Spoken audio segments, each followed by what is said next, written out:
하나님께서 보좌에 다 앉아 계시는데 그 오른손에 보니까 두루마리가 있는 거예요. 두루마기하고 두루마리는 다르죠? 어떻게 다르죠? 두루마기는 옷이고 두루마리는 둥글둥글하게 생긴 글 쓰는 노트와 같은 거죠. 그걸 손에 들었는데 거기에는 7개의 그 도장이 아주 초농 같은 걸로 탁 묶여서 찍혀 있는 거예요. 그러니까 아무나 열지 못하고 아무나 펼쳐볼 수 없는 바로 그런 두루마리가 딱 있는 거죠. 근데 그걸 받는 자가 하나님의 특별한 권세와 권위, 능력을 받아서 하나님과 함께 심판대에 올라서 심판자가 되는 바로 그런 일인데 아무도 그 일을 감당할 사람이 없는 거예요. 바로 그때 어린 양같이 우리를 위하여 속죄제물이 되셨던 예수님께서 그걸 받으시는 거죠. 그랬더니 그 주변에 있던 사람들이 와 하고 막 찬송을 부르는데 어떤 찬송을 하는가 하면 여러분 계시록 5장 13절 한번 같이 읽어보실까요? 계시록 5장 13절 시작. 내가 또 들으니 하늘 위에와 땅 위에와 땅 아래 바다 위에와 또 그 가운데 모든 피조물이 이르되 보좌에 앉으신 이와 어린 양에게 찬송과 존귀와 영광과 권능을 세세토록 돌릴지어다 이렇게 막 찬양을 하는 거예요. 그랬더니 그 앞에 네 생물이 아멘 그리고 거기에 24 장로님들이 엎드려서 경배해요. 그 다음에 14절 한번 같이 보실까요? 거기 보면 네 생물이 이르되 아멘 하고 장로들은 엎드려 경배하더라. 바로 이것이 예수님의 대관식과 같은 거예요. 예수님의 대관식의 목적은 어디에 있었을까요? 그래서 마태복음 28장 한번 여러분 16절서부터 보면 예수님께서 부활하신 후에 제자들과 함께 약속한 장소 그 산에서 만나요. 11제자가 갈릴리에 가서 예수께서 지시하신 산에 이르러 예수를 배웠고 경배하나 아직도 의심하는 사람들이 있더라. 뭘 의심하냐면 이분이 진짜 살아난 거야? 우리가 지금 헛개비 보고 있는 거 아니야? 환상 보는 거 아니야? 이런 의심을 하고 있는 거예요. 바로 그때 여러분 18절 보세요. 예수께서 나와 말씀하여 이르시되 무슨 권세를 받았다고요? 하늘과 땅의 모든 권세를 하나님이 내게 주셨다 이거죠. 그 말이 뭐예요? 대관식을 통하여 그 권세를 받았다는 거죠. 그 권세를 받았으니 이제 어떻게 하려고 그걸 받았나? 그 주기식이 그 대관식의 과연 목적이 어디에 있나? 하고 봤더니 한번 그 다음에 보세요. 그러므로 너희는 가서 모든 민족을 제자로 삼아 아버지와 아들과 성령의 이름으로 뭘 주라고요? 침례를 베풀고 그리고 마지막에 뭐라고 그랬어요? 자, 다 같이 한번 읽어보실까요? 시작. 내가 너희에게 분부한 모든 것을 가르쳐 지키게 하라.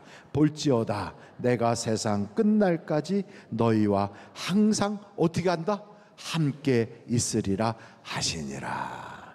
그러니까 여러분 우리 주님의 뜻은 우리를 그 하나님을 모르는 사람 또 하나님을 모르는 백성에게 보내서 그들로 하여금 하나님을 알게 하고 구원받게 하려고 그래서 하나님이 함께 하시려고 예수님이 함께 하시려고 그렇게 하셨다는 거예요. 그러니까 예수님의 대관식의 목적은 구원에 있다고요. 어디에 있다고요?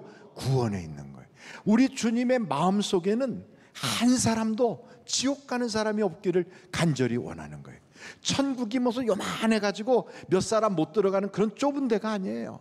아니면 엄청 크지만 몇 명이서 거기서 널널하게 아주 유유자적하는 그런 장소가 아니에요. 거기는 어마어마하기 때문에 우리 모두가 들어가고도 넘치는 그런 장소라고요. 그래서 우리 주님의 마음에 한번 여러분 보세요. 디모데 전서 2장 4절을 보세요. 다 같이 한번 읽어보실까요? 시작. 하나님은 모든 사람이 구원을 받으며 진리를 아는 데 이르기를 원하시느니라. 아멘. 그러니까 뭔가를 다 온전하게 다 해가지고 막 남들이 볼 때는 굉장히 막 존경스럽고 영광스럽고 이런 사람만 구원받는 게 아니라 예수님을 구주로 믿기만 해도 구원을 받게 되는 거예요. 그런데 그렇게 하기 위해서는 예수님이 누구신가를 알도록 그들에게 진리를 전해서 그들이 그걸 깨닫게 되면 돼요. 그런데 여러분, 이렇게 단순한 거, 예수만 믿으면 구원받는데 그거를 안 하신다고 고개를 흔들며 나 예수 안 믿어, 이런 분들이 우리 주변에는 어마어마하게 많아요. 특별히 여러분 부모님들, 아버지 꼭 예수 믿고 천국 가셔야 돼요. 그러면 너나 믿어라, 나한테 2번 다시 그런 얘기 하지 마라. 그러시더니만 갑자기 퍽 쓰러져 가지고 중환자실에 누워 계시면 막 속이 타는 거예요. 그래갖고 가서 아버지 꼭 예수 믿으셔야 돼요. 그럼 잠잠해, 아무런 반응도 미동도 없어. 막 속이 타는 거예요. 그러나 하나님이 우리에게 맡기신 일이 있어요. 이렇게 모든 사람이 구원받기를 원하시는 하나님께서 우리 보고 뭘 하라고 그러냐면 기도하라는, 기도. 한번 절따르면 기도하라. 그래서 디모데전서 2장 4절에는 모든 사람이 구원받기를 원하시는데 1절부터 3절에 보면 기도하라고 그랬어요. 1절 한번 보실까요? 다 같이 한번 1절을 읽겠습니다. 시작. 그러므로 내가 첫째로 권하노니 모든 사람을 위하여 간구와 기도와 도고와 감사를 하되, 이걸 다 합치면 한마디로 말하면 남을 위한 기도를 하라는 거예요. 우리는 자기만을 위한 기도를 해왔지만 이제는 다른 사람을 위해서, 우리 주변에 있는 사람, 회사 동료, 가족, 친척, 가까운 사람들, 그러나 예수를 안 믿는 사람들을 위하여 기도하는 거예요. 여러분, 기도하다 보면 낙심될 때도 많아요. 내가 기도하는데 응답이 안 오고 꼭 엉뚱한 데로 가는 경우도 있어요. 그래도 여러분, 기도에 절대 포기하지 말고 계속 기도할 수 있기를 간절히 바랍니다. 2절 말씀 한번 보세요. 디모데전서 2장 2절에 임금들과 높은 지위에 있는 모든 사람을 위하여 기도하라. 이는 우리가 모든 경건과 단정함으로 고요하고 평안한 생활을 하려 함이라. 그러니까 나라의 지도자들, 대통령, 또 그런 모든 일들을 보는 사람, 회사로 말하면 회사의 대표나 사장, 회장님들, 그리고 여러분이 속해 있는 그러한 어떤 모임이나 이런 데의 장들, 기관의 또 대표자들, 교회에 오면 교회의 영적 지도자들, 이런 사람들을 위해서 기도하라는 거예요. 왜요? 그렇게 함으로써 우리가 은혜 받고 평안한 생활을 누리게 하는 거예요. 그러면 김정은을 위해서도 기도해야 될까요? 말아야 될까요? 해야 돼요. 속상해도 해야 돼요. 여러분, 김정은이가 마약에 취하고 비틀비틀하다 핵무기 쏘라우 이러면 우리가 불편해지잖아요.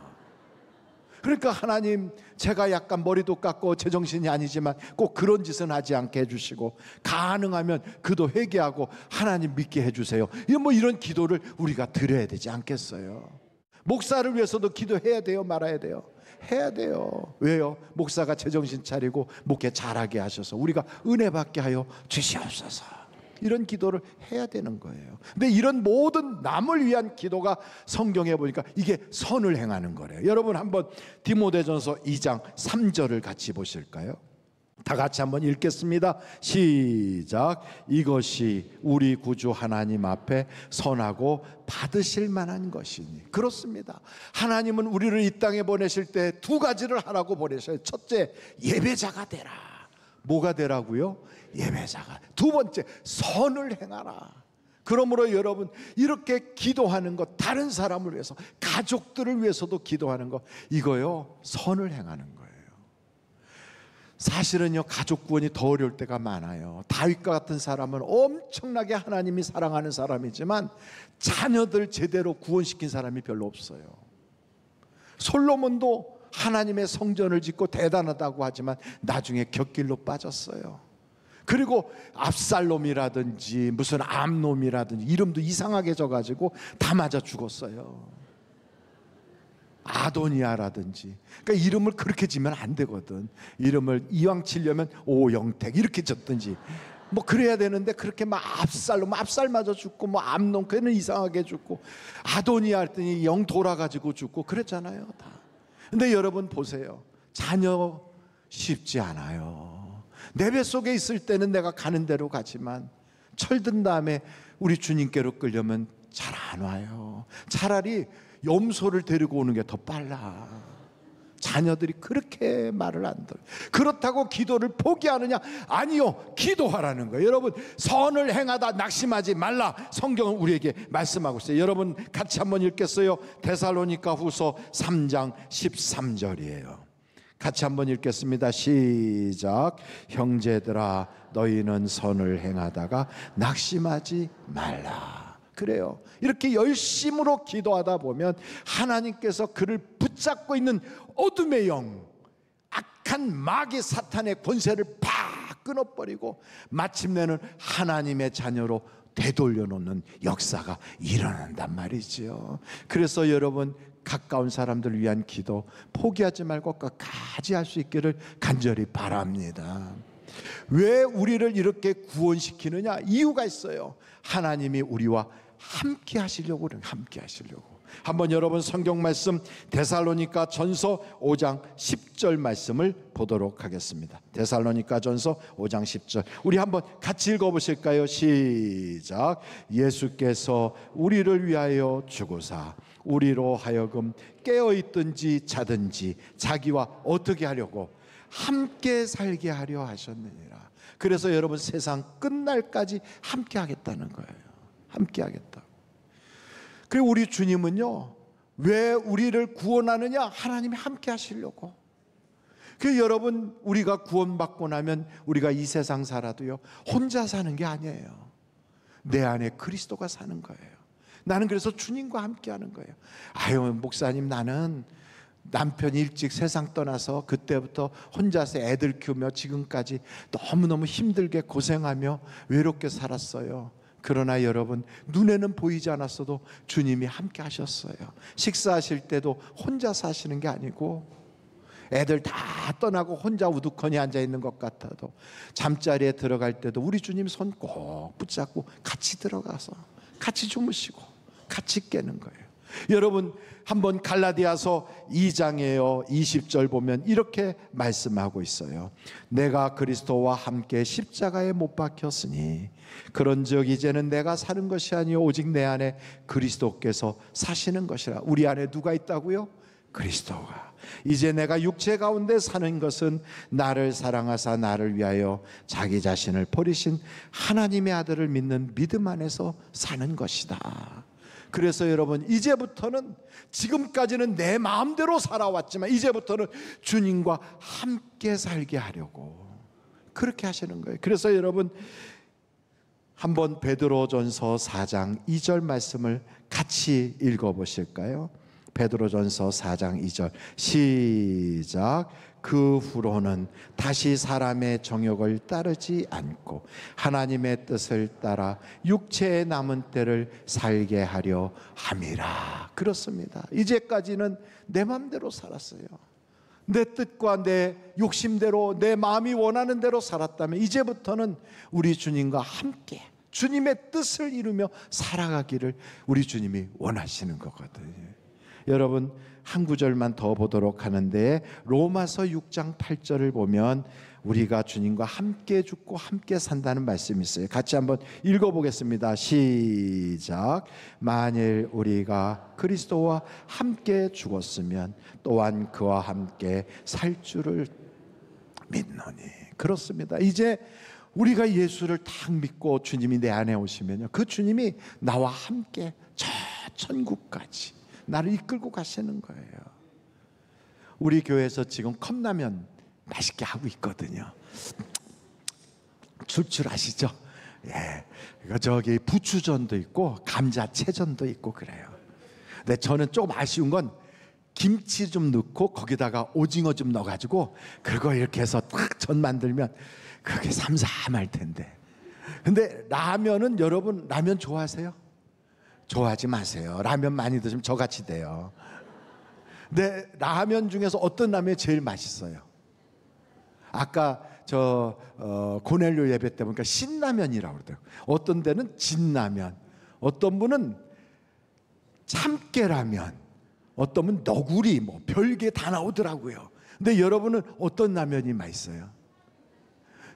신라면이 제일 나아요? 저는 남자 라면도 맛있고 열라면도 맛있고 다 그런데 라면 중에 최고의 라면은 예수님과 함께 라면이에요. 예수와 함께 라면, 이런 라면이 나온다면 대박일 거예요. 대박. 그런데 그런 노래는 있어요.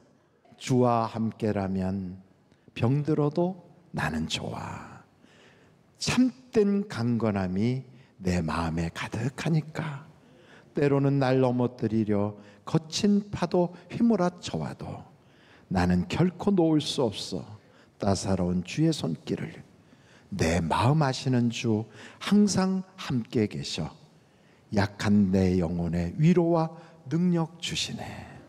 가난해도 병이 들어도 시련의 밤 어둡고 깊어도 나는 결코 떠날 수 없어.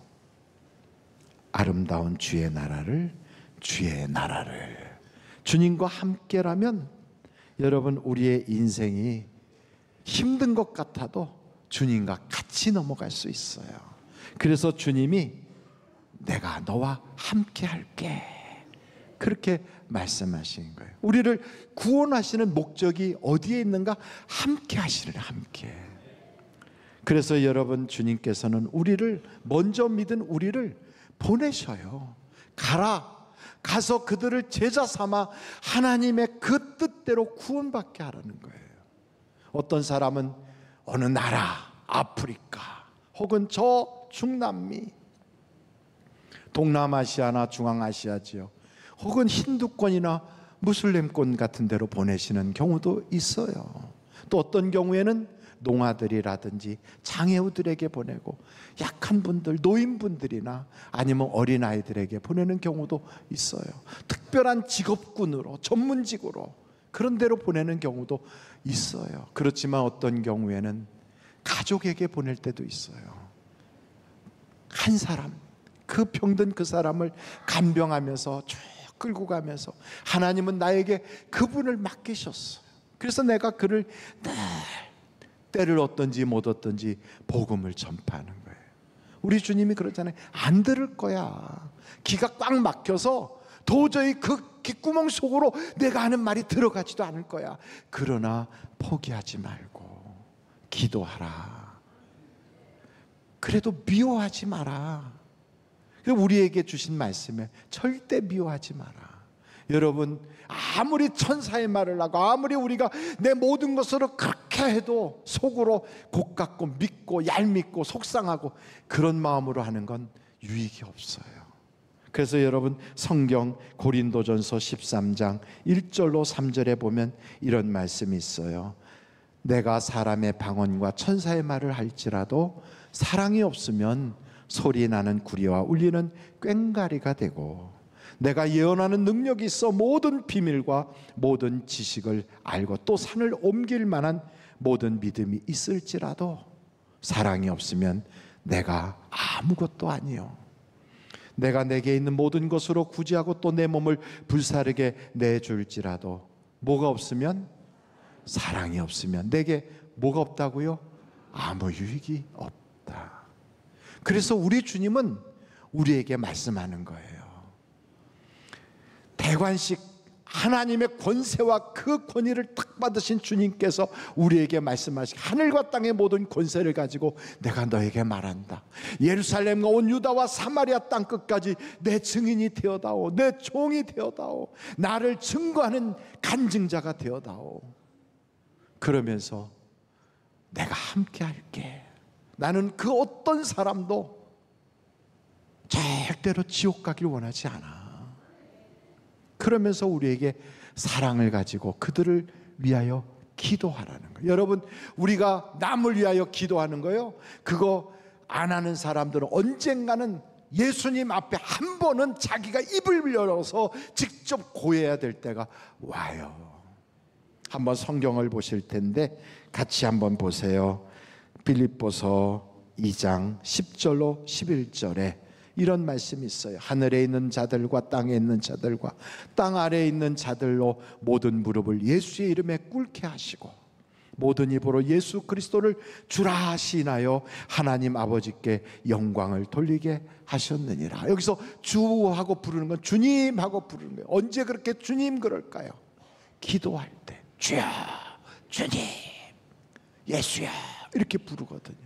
근데 이렇게 기도를 하면서 남을 위하여, 가족을 위하여, 직장 동료나 또 혹은 나의 어떤 이웃을 위하여 그렇게 기도해야 되는데, 그걸 하지 않으면 심판대 앞에서 자기의 고백을 해야 될 때가 와요. 그래서 한번 여러분 성경 로마서에 보면 14장 10절에 이런 말씀이 나와요. 내가 어찌하여 내 형제를 비판하느냐, 어찌하여 내 형제를 업신 여기느냐. 우리가 다 하나님의 어디 앞에 선다고요? 심판대 앞에 서리라. 그러면서 11절 기록되었을 때 주께서 이르시되 내가 살았노니 모든 무릎이 내게 꿇을 것이요 모든 혀가 하나님께 자백하리라 하였느니라. 이러므로 우리 각 사람이 자기의 일을 하나님께 어떻게 한다? 짓고 하리라. 자기가 직접 얘기를 하게 돼요. 우리 하나님께서 내 죄가 뭐냐 이렇게 물으시지 않아요. 너 어떻게 살았냐 이런 거 묻지 않아요. 그런데도 우리는 그 앞에 딱 가면 우리의 입으로 내 인생을 막 고해야 될 때가 오는 거예요. 그건 방언 받으신 분들은 그걸 다 아셔요. 왜냐하면 방언을 하게 되면 내가 하고 싶은 말을 하나요? 아니면 성령이 시키는 대로 하나요? 성령이 시키는 대로 해요. 내 입안에서 내 혀가 내 말을 안 들어요. 나는 아버지 그런데 이 혀는 자기 맘대로 다른 소리를 해요. 깜짝 놀래요. 아니 내 혀가 왜 내 말을 안 듣지? 바로 그것 이상으로 하나님 앞에 딱 서면 그때 우리의 혀가 직고할 때가 온다 이 말이에요. 직접 고하게 돼요. 그래서 여러분 안 믿는 사람이나 믿는 사람이나 누구나 할 것 없이 그 앞에 가면 다 주님 하고 부를 수밖에 없는데, 그때 비로소 처음으로 하나님께 입을 열어 기도하겠습니까? 아니면 평소에 이웃과 다른 사람을 위하여 기도하겠습니까? 이런 선한 일을 하다가 주님 앞에 딱 서면 우리 주님이 잘했어 하고 칭찬하실 거라고요. 그 일을 하라고 우리를 이 땅에 보내신 거거든요. 그래서 여러분 절대로 낙심하지 마십시오. 우리 주님께서는 우리에게 이 말씀을 하는 거예요. 기도해라. 그리고 나는 너와 함께 할 것이고 그 믿지 않는 사람하고도 마침내 구원받게 하여 함께 하기를 원한다. 그러므로 순종하라는 거예요. 여러분 사도 바울이 그래서 자기가 예수를 어떻게 믿게 됐는지, 어떻게 이렇게 전도하는 자가 됐는지 사도행전 26장에 보면 그가 간증이 쫙 나와요. 그는 원래 하나님 안 믿던 사람이에요. 그는 원래 예수를 핍박하던 사람이에요. 그런데 그가 사도행전 26장에 보면 이런 고백을 하거든요. 13절에 보니까 왕이여 정오가 되어 길에서 보니 하늘로부터 해보다 더 밝은 빛이 나와 내 동행들을 둘러 비치는지라. 우리가 다 땅에 엎드려짐에 내가 소리를 들으니 히브리 말로 이르되 사울아 사울아 내가 어찌하여 나를 박해하느냐. 가시체를 뒷발질하기가 내게 고생이니라. 내가 대답하되 주님 누구시니까? 주께서 이르시되 나는 내가 박해하는 예수라. 그러니까 완전히 충격받고 깨지는 거예요. 16절 일어나 너의 발로 서라. 내가 내게 나타난 것은 곧 내가 나를 본 일과 장차 내가 내게 나타날 일에 너로 뭘 삼는다고요? 종과 증인을 삼으려 합니다. 그러면서 17절에 보니까 이스라엘과 이방인들에게서 내가 너를 구원하여 그들에게 보내요. 누구에게 보내요? 바로 그 사람들에게 보내요. 결국 뭐 하게 하느냐? 우리 18절 다 같이 읽겠습니다. 시작. 그 눈을 뜨게 하여 어둠에서 빛으로 사탄의 권세에서 하나님께로 돌아오게 하고 죄 사함과 나를 믿어 거룩하게 된 무리 가운데서 기업을 얻게 하리라 하더이다. 우리는 목적을 따라 사는 사람이에요. 나의 꿈과 나의 야망을 따라 사는 게 아니라 하나님께서 내게 주신 그 목적을 이루기 위하여 살아가는 바로 그런 사람들이에요. 그래서 우리는 하나님과 동질인 거예요. 하나님과 하나님이 내 안에 계시고 그 하나님이 이끄시는 대로 하나님과 동행하는 하나님의 사람인 거예요. 그래서 우리는 누구를 닮았느냐? 하나님 닮은 사람이에요. 우리 하나님께서 우리에게 말씀하십니다. 내가 너를 사랑한다. 내가 너와 함께한다. 그러니 가서 기도하고 순종하라 라고 말씀하십니다. 저는 은퇴하면 뭐 할까 생각했더니, 그래, 전 세계에 흩어져 있는 수많은 선교사님들을 다 한번 만나보면서 그분들을 네트워크로 쫙 연결하여 한국에서부터 그들을 향한 기도와 후원과 그리고 기도 편지와 이런 것들이 서로 오가게 하는 그 일을 해야 되겠다 하는 그런 마음이 저에게 막 들더라고요. 그러나 하나님이 앞으로 어떻게 인도하실지는 몰라요. 저는 여러분에게도 하나님께서 분명히 부르시고 우리에게 꿈을 주시고 하나님과 동행하며 이제부터는 내 마음대로 살지 말고 나와 함께 살자는 약속을 주신 줄로 믿습니다. 그러한 일을 이루시는 여러분이 되시기를 주님의 이름으로 축원합니다.